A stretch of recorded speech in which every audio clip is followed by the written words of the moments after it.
Hey everyone, welcome to the February 5th edition of the TimeformUS Forecast. I'm David Aragon, and I'll be joined in just a moment by my co-host, Craig Milkowski.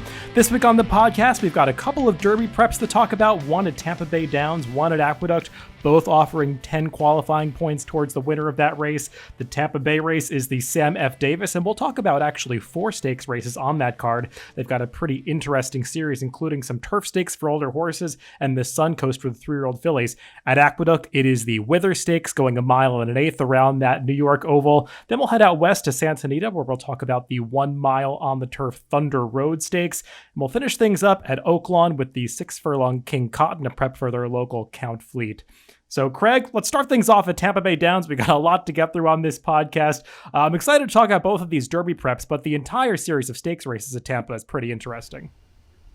Yeah, it's pretty good. We're going to hit 4/5 of the pick 5. If we're lucky enough to get through that, we're going to have to leave that last race an $8,000 claimer to the listeners because there's some other stakes we wanted to talk about. But really good card of racing. I think Tampa has the best card around the country because it's a lot of big, interesting fields.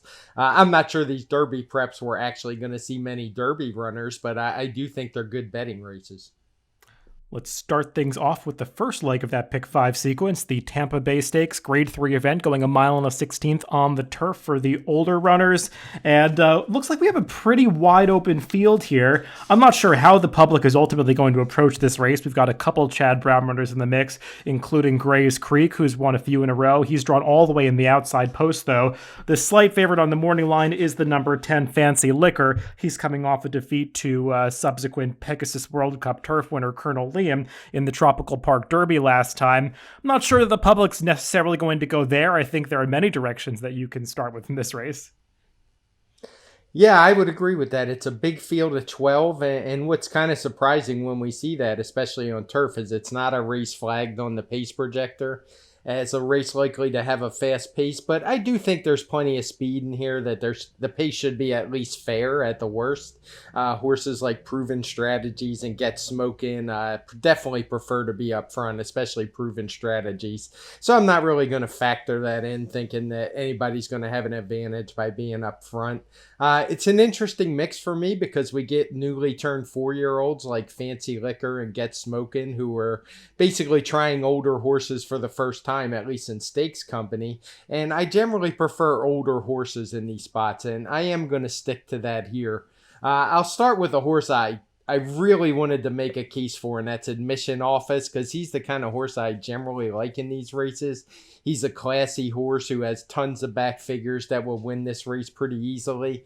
But when I went and watched his return race, I just don't know if I can pull the trigger on a horse like him because he really did no running whatsoever. He sat on the rail the whole time and just had no excuses to me. So with that said, even though, as you already mentioned, the post with Gray's Creek, I think he's the horse to beat in here, and I'm going to make him my top pick. He's a horse, he's won 3 in a row. And he hasn't really been tested yet in this kind of company, but he just has that relentless finishing kick that often proves kind of deadly on turf.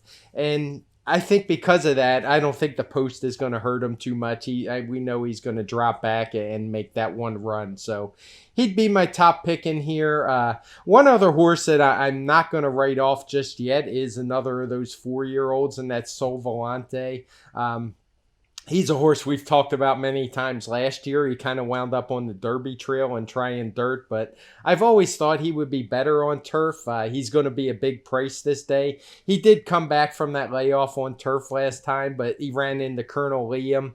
It doesn't look like he did a whole lot of running that day, but when I watched the replay, I did at least think he kind of got caught in behind others when Colonel Liam and others made their move to win the race, and he was running on a bit at the end. So at a big price, I'll use him as well. Yeah, we went through a pretty similar process in this race. I tried to make a case for some of those classier older horses as well. I saw the same thing as you with Admission Office in the last race. He just didn't do much running because he does have those back figures that would make him pretty tough in here. I will say the pace was pretty against him in that tropical turf. I know none of the pace figures are color-coded blue in our PPs, but it was a race that was mostly dominated towards the front there. I think it was difficult to make up ground from as far back as admission office was, and Brian Lynch was pretty candid about the fact that he needed a race last time. So I expect him to do better here. I'm just not sure he can improve enough to beat this field, though I would definitely use him somewhere, most likely underneath. I do think Gray's Creek is a horse that you have to have an opinion about. I could see him going off the favorite in this race, or a relatively short price for the fact that Chad Brown's sending him out. John Velasquez is coming in for the ride. He does have to run faster to beat this field. I don't think there's any denying that. He's looked good in all of his starts. I completely agree with you. You know that I've been high on this horse since he had that troubled trip in his Gulfstream debut all the way back in March of 2020. And he's reeled off 3 consecutive victories since then. He's just done so against inferior competition. And while I do think he's been much the best in those races, he will have to step up in class and potentially do so at a relatively short price. So I'm certainly using him, and if I was making picks in this race, he'd be in my top 2 selections. I just feel like he might not offer the value that I would want him to offer given the rise in class that he's experiencing. A horse that's kind of in a similar situation to Gray's Creek, that's going to be a much bigger price, who I would go to as my top pick, is the number 4, Talker Listen. He's also coming out of an optional claiming victory, but he's going to be probably 12 or 15 to 1 in this race, whereas Gray's Creek is probably going to be around 3 to 1, 7 to 2. Talker Listen has made 3 starts in the U.S. so far, and 2 of them were not great. But if you watch those first 2 starts, that optional claimer at Belmont and then his race at Laurel in that minor stakes last year, he got very rank in the early stages of those races, refused to settle for his riders, and really just had no finish. And on the turf, you can't fight your rider for the first part of the race and then expect to have a sprint-like finish. That's just not how it works. Last time out, coming back off another layoff for Arnaud Delacour, he relaxed so much better for Daniel Centeno at the back of the pack, made a big late run to get up over Eons, who's also in this race and is a decent horse in his own right. And that was his first start off the layoff. This is a step up in class, but he earned a pretty respectable speed figure last time, just about the same speed figure that Gray's Creek got for his optional claiming victory at Gulfstream. And I think this horse might have a forward move in him, because if you look back at his form from France last year, or back in 2019, I should say, he ran against some decent horses. He's a pretty classy runner himself, and I think he's going to be a price in here. So I'll use him just as a value play. As for the others, I think there are a lot of horses you can make a case for. Of the speeds that you mentioned, I'd be most interested in the number 3, Get Smokin', because he's one of those 3-year-olds that's now turned 4, but I thought he ran against some pretty good horses last year, especially his last race in that Hollywood Derby, going 1 1/8 miles, which is maybe just a step too far for him.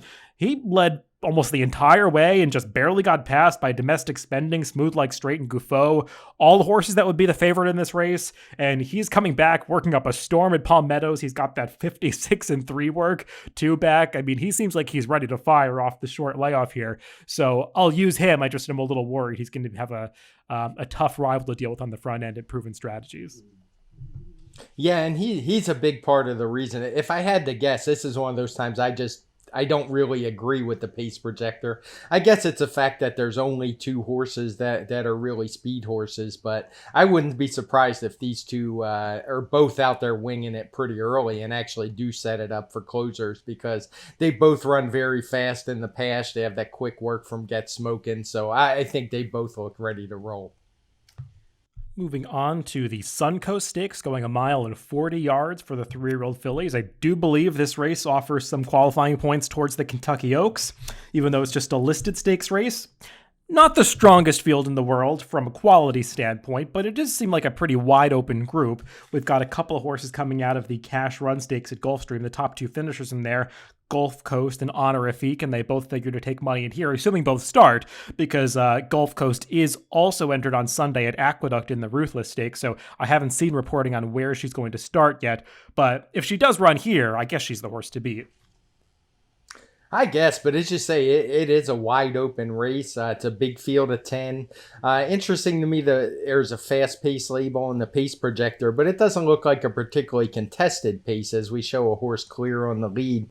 And it's just say from a speed figure perspective, it's pretty wide open. We have a lot of fillies trying 2 turns for the first time. A lot of horses have run on synthetic a few times, and sometimes the last time out. So it's really a tough race if you ask me. And So for that reason, I'm actually going with a horse. I'm kind of going against the pace projector, and I'm going with that horse that is shown as the lone leader. That's the 8B Sneaky. She's stretching out off of her first two starts. She had a nice speed figure of 98, which fits really well in here last time out. And she just kind of had the look of a horse to me who would appreciate two turns. She got caught up chasing a fast pace last time, set by a Street Loot was in the field. I think another horse set the pace, but Street Loot was the one who's won the race. She's won 6 out of 7, including 3 since that race.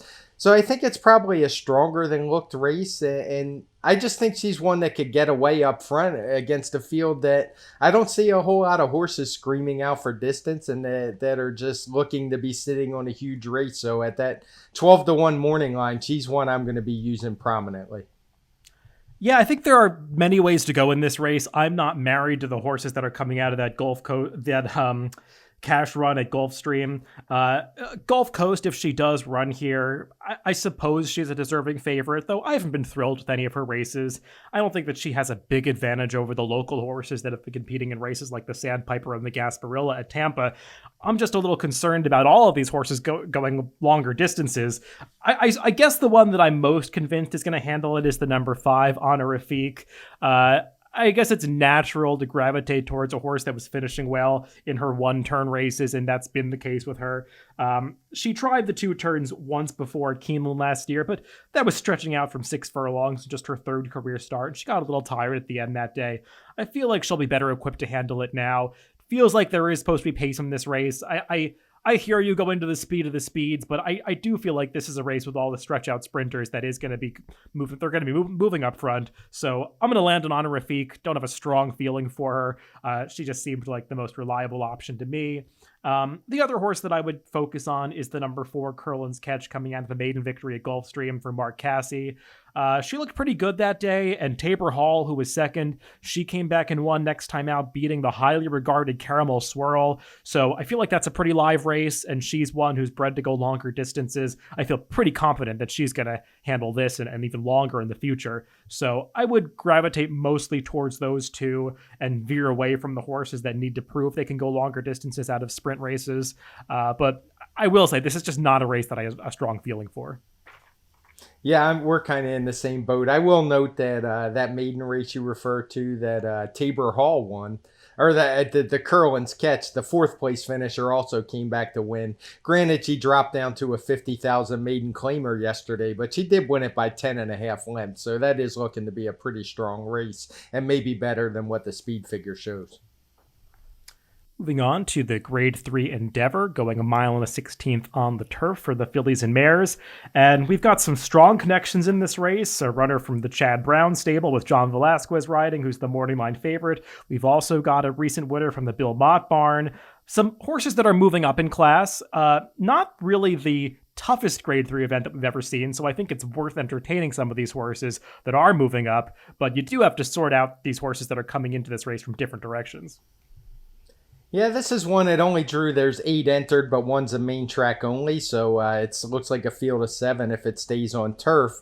So, and not surprisingly, there's not a lot of pace on. We have a blue flag on the pace projector saying it's going to be pretty slow up front. We have a clear early leader in the 3-horse No Mercy Percy.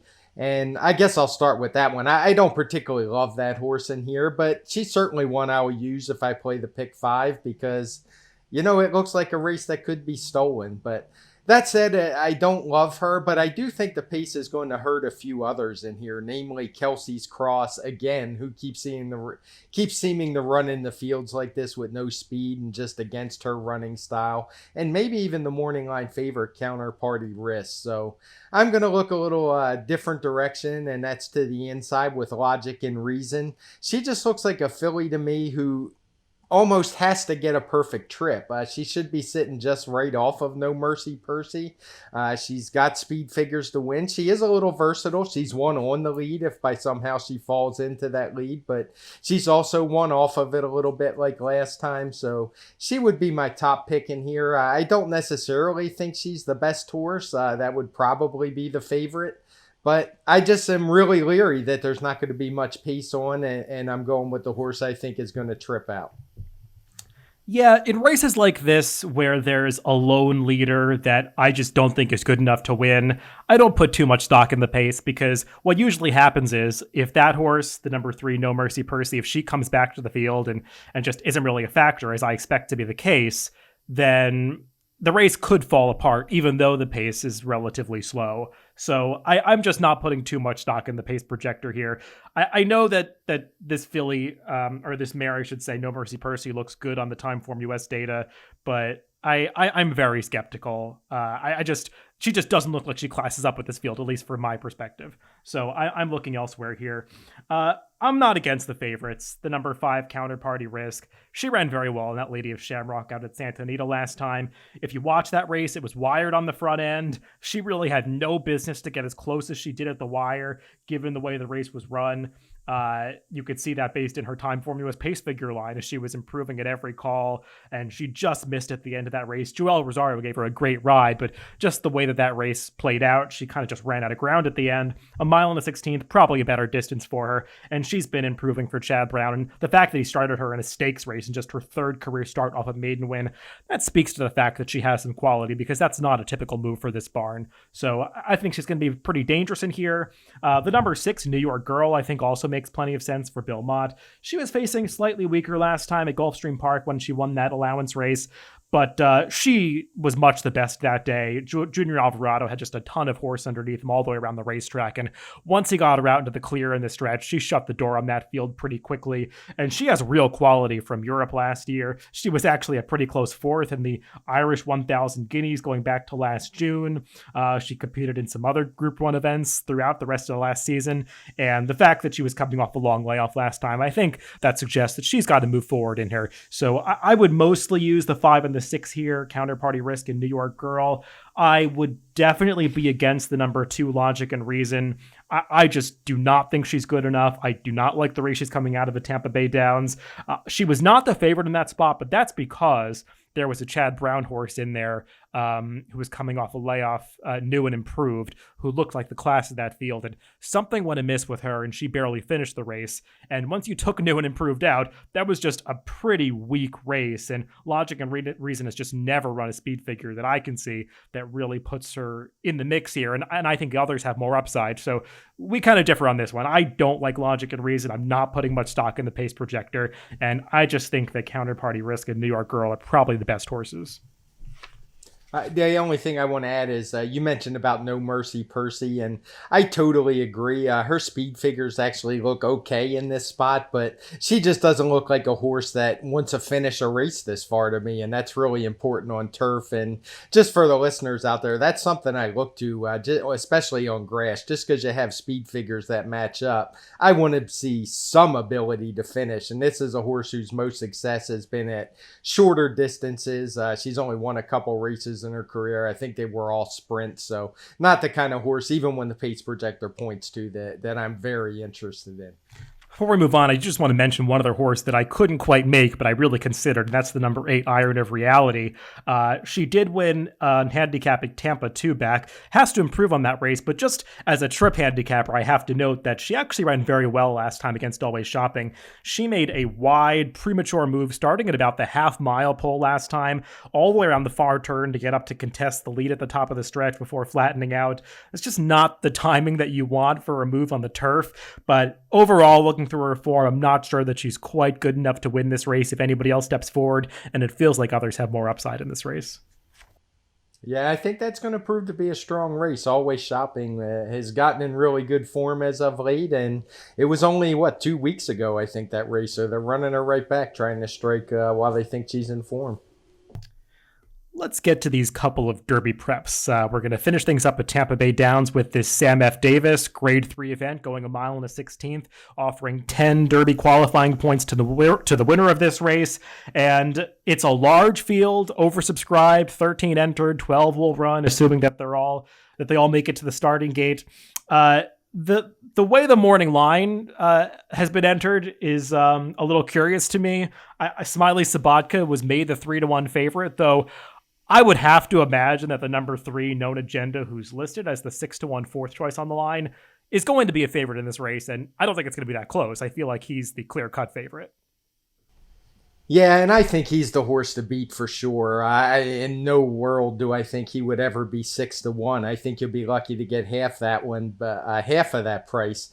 But I do think he's clearly the horse to beat. I guess I don't like picking short prices too much, but I just think he's really the horse to beat, and I'll make him my top pick in here. He's got 2 triple-digit speed figures. Only one other horse in the entire field has ever hit that once. That last race in New York was just over a really gooey off track that we had rated really slow. I think a 6, which for dirt is really slow on Timeform US PPs. And I just don't think he handled it. And he still ran pretty well that day. So I just think he is way the horse to beat in here. And I had in my notes, as you will, he really be 6 to 1. And of course, he's not going to be. And when I look through, there's just not a lot in here. There's some flashy looking maiden wins, but none of them had speed figures that were really challenged known agenda. Smiley Sabaka is the morning line favorite, as you said, but he needs to improve off that second and what's proven to be a really weak Kentucky Jockey Club stakes. Horses are 0 for 6 coming out of it. None of them have run particularly well, even in defeat. So, as you said, I just think known agenda is way the horse to beat. And I'm not really sure I can find anybody I want to bet against him.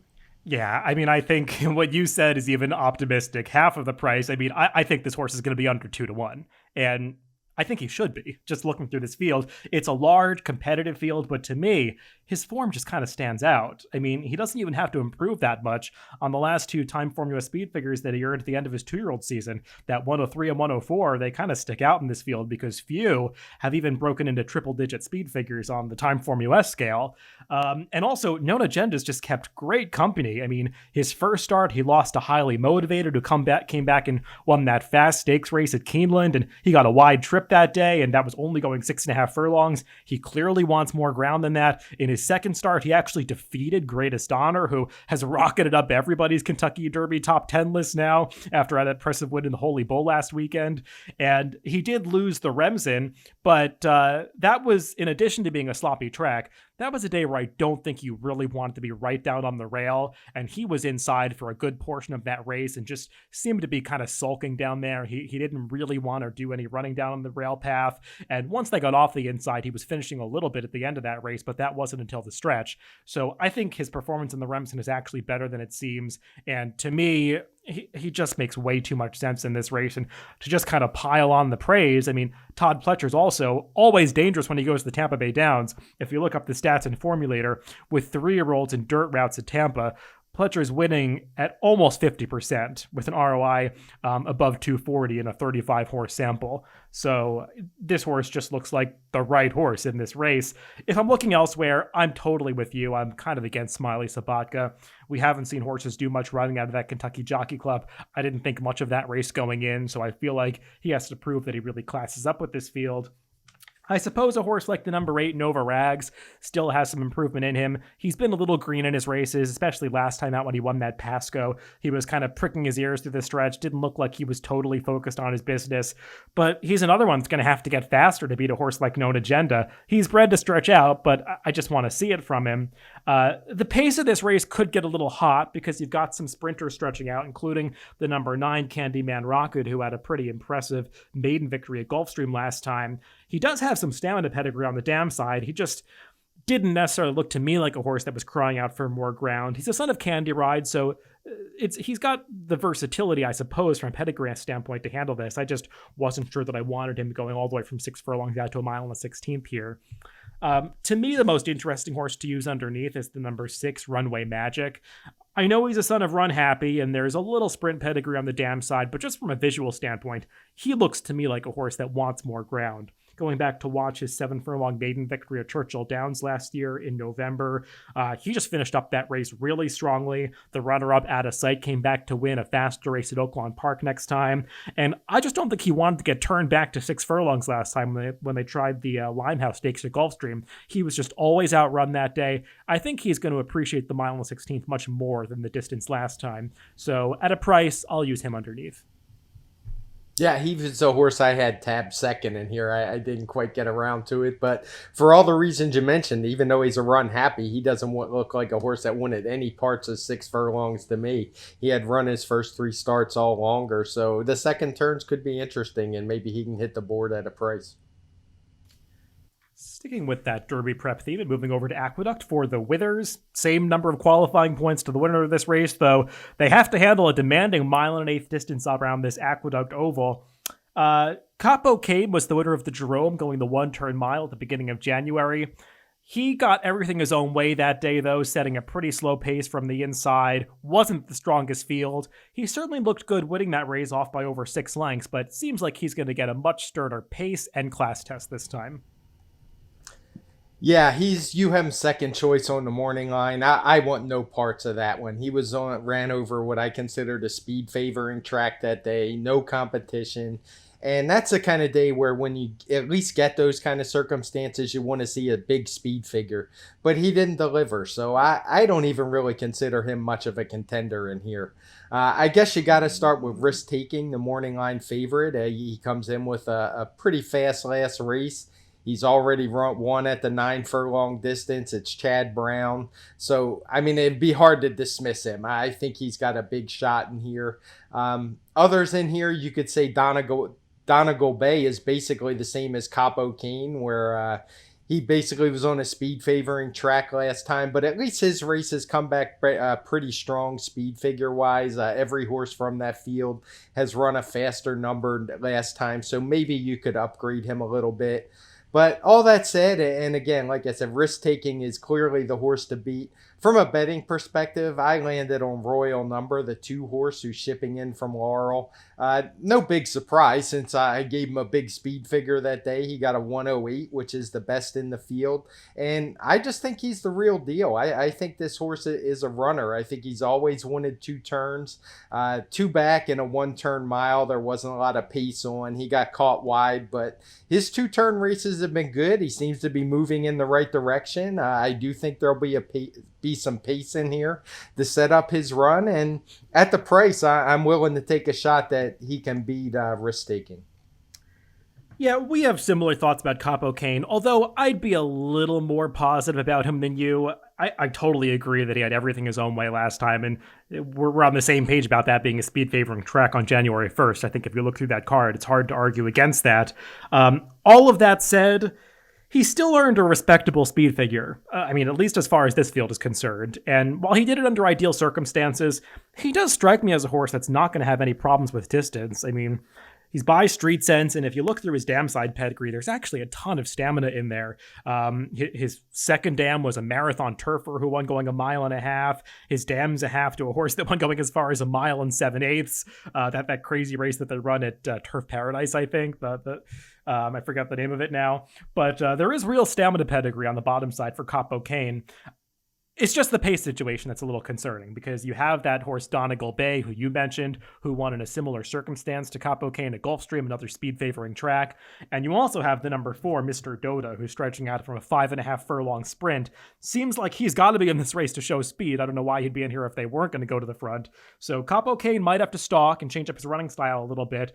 But I do think this horse has some ability. He's looked good in his races. So I don't want to go all the way on a visual impression and ignore all those other factors, but I would use him in this race. I'm not totally against him, though I am going to land on the number 5, Risk Taking, the favorite here. I don't like picking the favorites in these races, and I'm doing it in both of these Derby preps, but he just looks like the right horse to me for all the reasons you mentioned. He's handled the distance, handled the track, and he's a horse that I know Chad Brown liked from the very start, but it just seemed like he wanted no part of sprinting in that debut. He didn't quite handle the turf 2 back, and it seemed like stretching out on the dirt last time. They just finally figured him out. They also added the blinkers for the first time, and it seemed like that finally woke him up. He was much more in the bridle early in the race, traveling well throughout, and when they peeled him out of the top of the stretch, he really finished up strongly, like a horse that just relishes this distance, and that's a question for a lot of these other horses in the race. So Risk Taking just seems like the right horse to me, and he'll probably be the favorite, but he should be. As for the horse that you mentioned, Royal Number, I don't know what to do with him. His last race did come up fast. he was pretty much beating nothing, but I don't know how much that matters when you win off by nearly 8 lengths.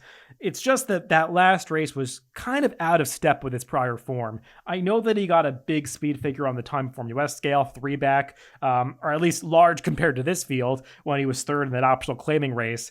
I don't quite know if I buy that number so much because that's just not been the strongest field, and the horse that won that race ain't a beer cold. I mean, Shaq Queen King, who's on the rail, had a tough time putting that horse away, but he did beat that horse, and Royal Number lost to him. So I just don't know where that race came from last time for Royal Number, other than the fact that he got Lasix for the first time. And I don't like to put too much into that Lasix discussion because I really don't think Lasix is the kind of performance enhancer that a lot of people do believe it to be. But I'm looking for some reason why Royal Number improved last time, and I think you do have to consider the fact that was his first start in the last 3 with Lasix. So I'm just kind of searching for the reason where that race came from. But I will use him underneath. I just couldn't make him my top pick in this race. I don't have a whole else lot to say. I mean, Todd Pletcher does have 2 other horses in here, Overtook and Donegal Bay. You touched on Donegal Bay. Overtook has the right running style. He just looks too slow to me. So I just couldn't find an alternative to risk taking. Yeah, I do want to mention risk-taking his maiden race. The Reds, who ran third that day, came back to win a couple. Took him 2 starts, but he won with a nice speed figure, which kind of backed up that race. And the actual last place finisher that day came back to run a good second with a 99 speed figure. So it has proven to be a strong race. And like I said, I think he is clearly the horse to beat. I was just looking for a little more value. As for Royal Number, he did run on Lasix his first start when he was at Delaware. And he did win that day, so there's certainly some credence that maybe he's a horse that really needs Lasix, but I'm willing to find out if he's around 6-1. Moving out to Santa Anita, where they're running plenty of stakes races on Saturday, though plenty of them do also have small fields. We're going to talk about the one that I think we both find most interesting. That's the Grade 3 Thunder Road, the 8th race on that card, going a mile on the turf. And this is a pretty wide open, competitive field. You've got a couple Peter Miller runners in here, including the number 8 Hembry, who was an impressive winner sprinting on turf last time. The horse to beat, though, is probably the number 7 Bob and Jackie, who finished second in the San Gabriel, while the big speed figure off the layoff last time, behind another Twist of Fate. Yeah, it's a solid field of 8. As you say, I didn't want to leave the West Coast out of the mix today and get accused of having that East Coast bias. And this field looked pretty solid. I did like Bob and Jackie's last race. I'll admit when I handicapped it at first, I'm a little wary of him because all 3 of his wins have come in like listed and overnight type stakes. He's 0 for 4 in graded events, but the more I watched that race, I mean, I thought he was the real deal, and he's the horse I think is going to win. I do like the cut back to 8 furlongs. I think that's going to help. I think 9 is really pushing it for him. I was trying to make a case for some others, but I wound up with more negatives than anything else. I'll start with Hembry, who's drawn outside. He won that 1-turn sprint at 6.5 furlongs for Peter Miller. But he had a great setup that day, and I just have a feeling with Hembry, that's kind of going to be his wheelhouse. And going back to 2 turns might not be ideal for him. A couple others that are going to take money. Hit the Road, I think, is 4-1 on the morning line. He's a newly turned 4-year-old who we haven't seen since the summer last year. He was certainly in great form there, but he's going to have to come back with a career best race to handle the likes of a Bob and Jackie or even a Hembry. So that's not a proposition I'm interested in. Sombaye, he's another who's the morning line's pretty low, not that different from Bob and Jackie, and he's going to need to find a few lengths too to catch him. So just given the pace scenario, the turn back, I just think Bob and Jackie is clearly the horse to beat. The one thing I did want to take note of when I watch his races, if Campaign actually makes it to the starting gate, I want to see just how far this horse drops back going a mile distance on the turf. Because we've seen him running these marathon races, 1.5-mile races, and he's always way back in those. So he may be in a different zip code than some of the others in here. Yeah, I was reading the quotes for this race, and John Sadler did say, this is just a prep for Campaign, because I don't think anybody's expecting him to beat this field going a mile. He'll be lucky to get within 10 lengths by the time they get to the finish line, because I would imagine he'll be about 30 back early. One question I have for you about Bob and Jackie. Does it bother you at all that another twist of fate came back and ran so poorly in the Pegasus? Does that give you any cause for pause about his last race? I thought about it a little, but it doesn't. I think that was obviously a tough field, and maybe it was just too soon for a horse who had missed a lot of time and now was running in his third or fourth race in pretty short order compared to his PPs at a longer distance that he'd gone. So I'm not going to put a whole lot of stock in that. I did consider it, and he certainly didn't run well that day as a horse who was considered one of the contenders, but I don't think it takes too much away from Bob and Jackie's race. I guess you do got to consider they ran 1-2 around the track and nobody else was making up any ground, but Bob and Jackie's run those kind of figures before, so I'm not going to put a whole lot of stock in it. The pace of this race is kind of fascinating. The pace projector shows a favors on or near the lead situation, which is not surprising because it's a turf race, and that's often the case. But I was reading Steve Anderson's, I believe he wrote it, the preview for this race on DRF.com, and the trainer quotes were kind of interesting because Richard Baltus, who trains Bob and Jackie, was saying that while he was on the lead last time, he faded late, and they're looking to get him off the pace today. Well, okay. He's projected to be on the lead, so maybe that's not the trip he's going to get here. And Peter Miller, the trainer of Sambier, was saying he expects his horse to be off the pace a little bit because he set the pace last time, and Bob and Jackie's going to go to the front, so maybe they'll rate as well. So seems like all these guys are being a little cagey with their tactics here. I wonder how it's actually going to play out because it sounds like nobody wants the lead. Often when that's the case, they all go. We'll see what happens here. Bob and Jackie, he ran well last time. I don't dispute that. I'm a little bit concerned about the fact that another twist of fate came back to run poorly because that was just an odd race to watch from a visual standpoint because it was totally dominated on the front end. Even though the pace seemed fast, nobody really got involved in the back of the pack. So I just don't know what to make of it. He has back races that make him competitive here. I don't know if they make him a standout, but he is the horse to beat in this race. I'm on the same page with you about Hembury. I think last time was the time for him. You got 5-1 on him going a distance that was going to set up for him from a pace standpoint, and he got a perfect trip and perfect ride from Joel Rosario. Not sure he can pull off the same feat going a mile. He often comes up a little short in these longer races when he gets a little bit less pace to close into. So I just didn't want him here at what's going to be probably a shorter price than he was last time. I actually prefer the other Peter Miller horse, the number 1 Sambier. Not sure what price he's going to be, though I think he'll be a higher price than Hembury. He didn't get much of a speed figure for his last race, but watching it back, I thought he looked pretty good doing it. He was in control throughout, never really looked in danger of losing that race. They just kind of rated him and nursed along his speed to the top of the stretch and did what he had to do to get the job done here.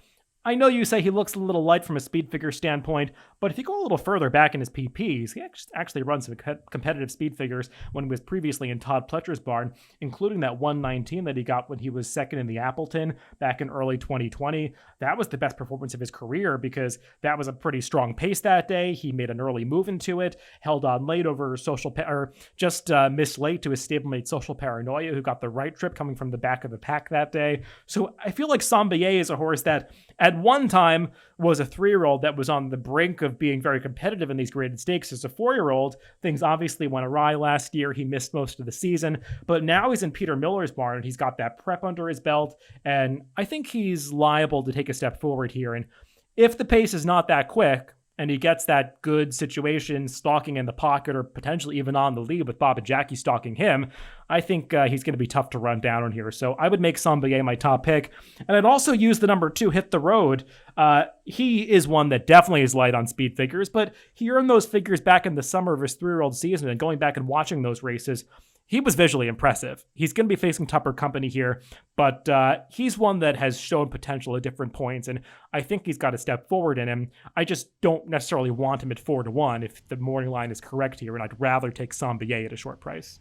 Yeah, that was my only problem with Hit the Road. I certainly expect him to run faster than he did as a 3-year-old, but at a short price. And Dan Blacker's not really known to bring him back ready to roll first off the bench. So I suspect maybe this is more of a prep for him, not to the level of what we're going to see from Campaign. But yeah, if he was 10-1, maybe I'd consider a little differently. So good info on the tactics in DRF that were reported. So it will be a fun race to watch and see how that plays out.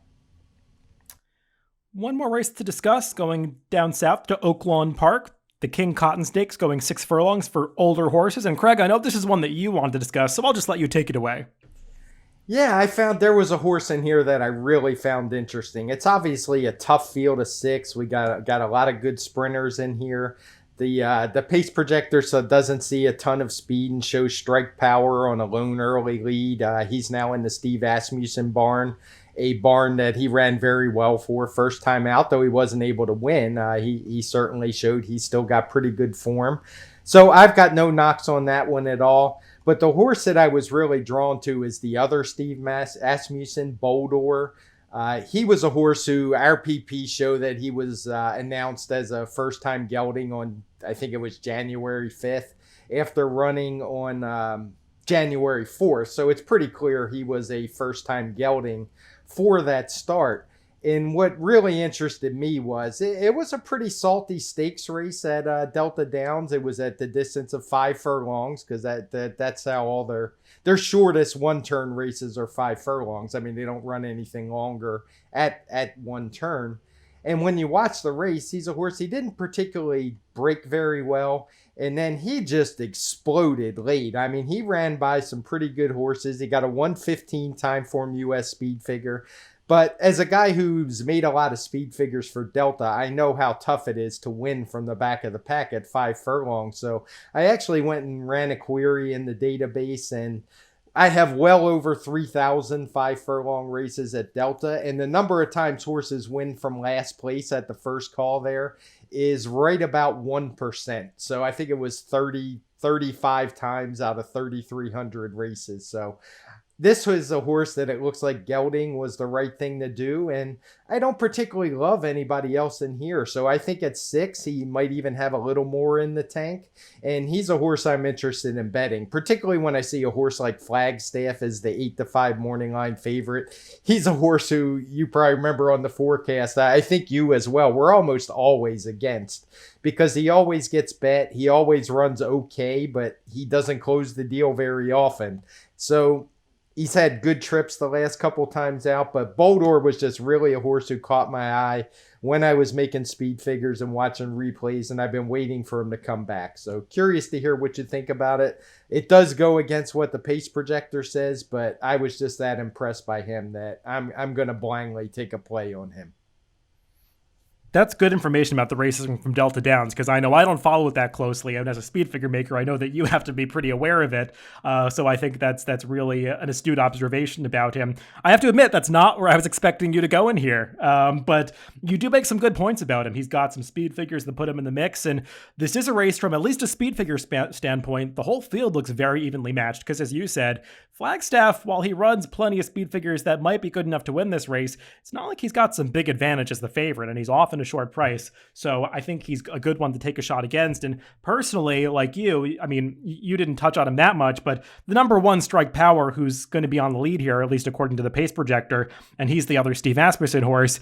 I've never been the biggest fan of this horse, and I know he got a pretty big speed figure last time out for that runner-up finish at Churchill Downs, his first start for the Asmussen barn. Watching that race back, it's one that just wasn't as visually impressive as the running line might look. The pace, it was contested, but it was a race where a lot of riders seemed to be snatching and grabbing early. It just didn't look like they were moving that fast up front. Nobody did much closing from the back, and I thought he had no excuse to lose to Bengo, who I think should be an inferior horse to him by almost 3 lengths. So I didn't view him as one that was going to take a big step forward here. And beyond those two, Flagstaff and Strike Power, the rest of them look pretty evenly matched, and it's a wide open race. Can't fault you for taking a horse like Boldor, who might even be a bigger price than that 5-1 morning line. So I wish you luck with him. I'd probably give a look to the number 6, Mr. Jägermeister. I don't know about him coming off a layoff, but he certainly has back races that put him in the mix. And if he's going to be stalking Strike Power on the lead, I don't totally trust Strike Power to go all the way. Maybe he takes over and is the one that's forwardly placed that takes advantage. But this seems like a race where maybe you can get a price home.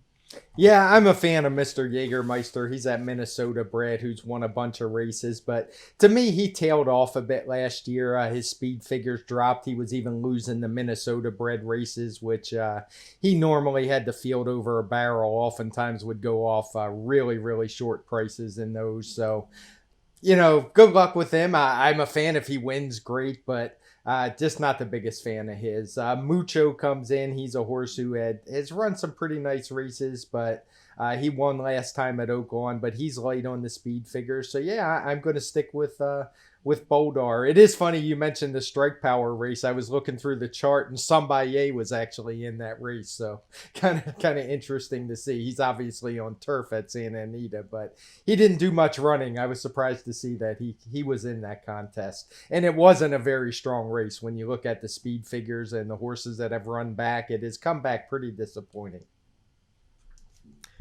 Well, that's all the racing to handicap for this week. There's plenty of it. As you can tell, stakes happening around the country. I think that'll give us plenty to recap when we do the TimeformUS Pacecast next Tuesday.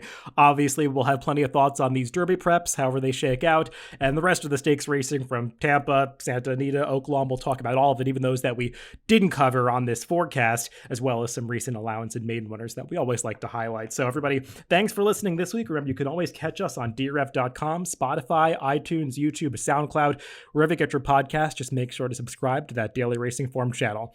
Thanks for tuning in this week, and stay tuned for that TimeformUS Pacecast on Tuesday.